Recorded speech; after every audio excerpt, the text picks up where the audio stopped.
Olá, mais uma vez.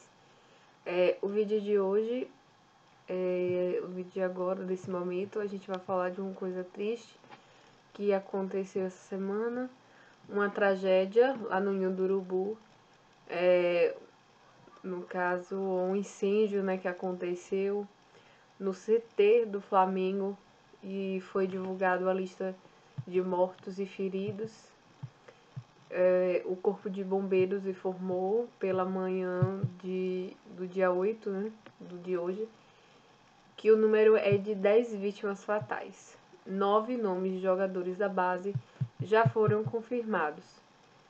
Esse incêndio que atingiu o Ninho do Urubu, que era o centro, eles treinavam, né, o Flamengo treinava lá, e era na zona oeste do Rio de Janeiro, deixou vítimas fatais, né, mortos. O Corpo de Bombeiros, por volta de 7 horas da manhã, confirmou que o número já era de 10 mortos e até o momento só 9 desses jogadores foram confirmados entre os mortos e 3 estão feridos.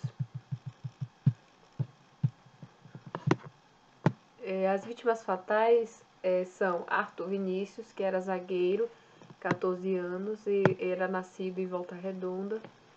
Estava no Flamengo, tinha 3 anos, e ele iria completar 15 anos neste sábado, dia 9, amanhã. Ele morava com a prima dele, a tia e a mãe, lá no bairro Volta Grande 2. A família estava se organizando para viajar para o Rio de Janeiro para celebrar o seu aniversário e, infelizmente, não celebrarão aniversário do jogador Arthur Vinícius.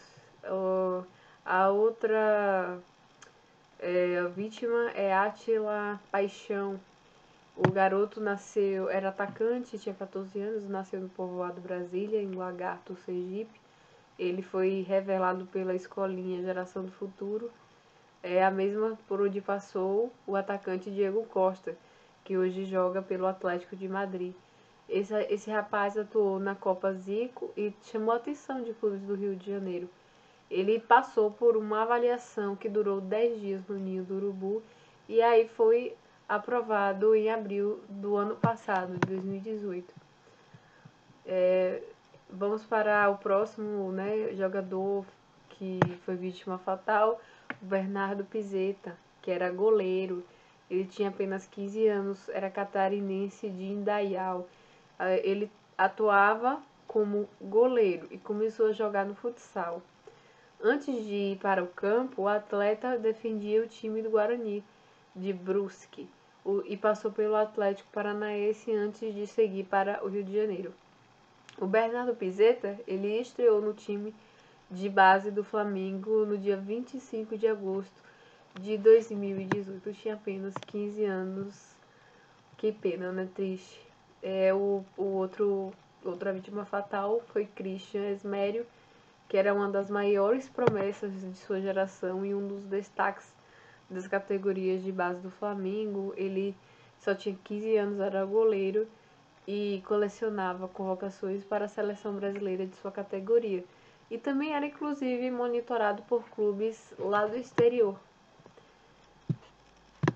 O próximo vítima é o Jedson Santos, que era meio campista, ele só tinha 14 anos, conhecido como Jedinho. Ele chegou ao Flamengo este ano de 2019, estava em seus primeiros dias no alojamento da base do clube.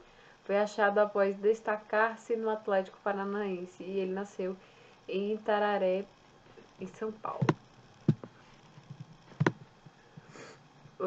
Outra vítima fatal foi Jorge Eduardo, mineiro de Além Paraíba. Ele iria completar 16 anos agora no próximo dia 14 e era lateral esquerdo do time. Homero Povoleri, o técnico que iniciou a carreira desse jovem, ele confirmou a morte. Jorge chegou ao Rio de Janeiro com apenas 12 anos e morou lá na casa de amigos até completar a cidade permitida para morar no Ninho do Urubu, que era 14 anos, né? Tinha que ter 14 anos para morar lá. E começou aos 6 anos no futsal, chamou a atenção de olheiros.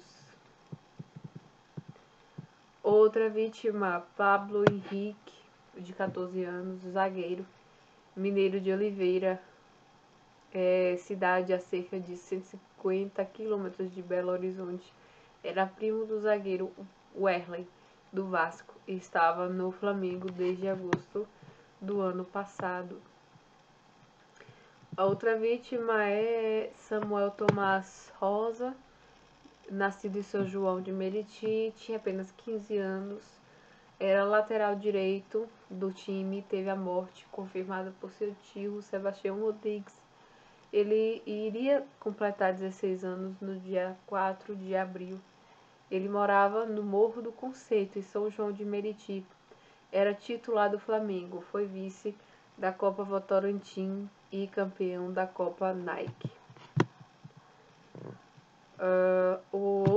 Outra vítima fatal, Vitor Isaías, natural de Florianópolis, surgiu no Figueirense, passou pelo Atlético Paranaense e foi contratado pelo Flamengo no segundo semestre do ano passado, 2018. Ele tinha 14 anos, o atacante. Feridos foram o Cauã Emanuel Gomes Nunes, de 14 anos, que nasceu em Fortaleza e agora está no Rio de Janeiro há 3 anos. Entre os que estão internados é o que está em melhor condição e está lúcido. Ferido também foi Francisco Diogo Bento, de 15 anos, quadro estável, mas vai ser transferido para o CTI. E também Jonathan Cruz Ventura, de 15 anos, que está em situação mais crítica, pois teve 40% do corpo queimado e foi transferido para o Hospital Pedro II, referência no assunto. Bom, depois de Brumadinho, né, dessa tragédia em Brumadinho, do rompimento das barragens, agora mais essa tragédia no Rio de Janeiro, com esses jogadores tão jovens, tão cheios de vida, ainda uma longa vida, uma carreira ainda a seguir. Os sonhos foram tirados tão rápido, dessa forma tão inesperada e tão trágica. Fica a nossa solidariedade para os familiares e que esses jogadores sejam acolhidos com muita luz lá no plano superior.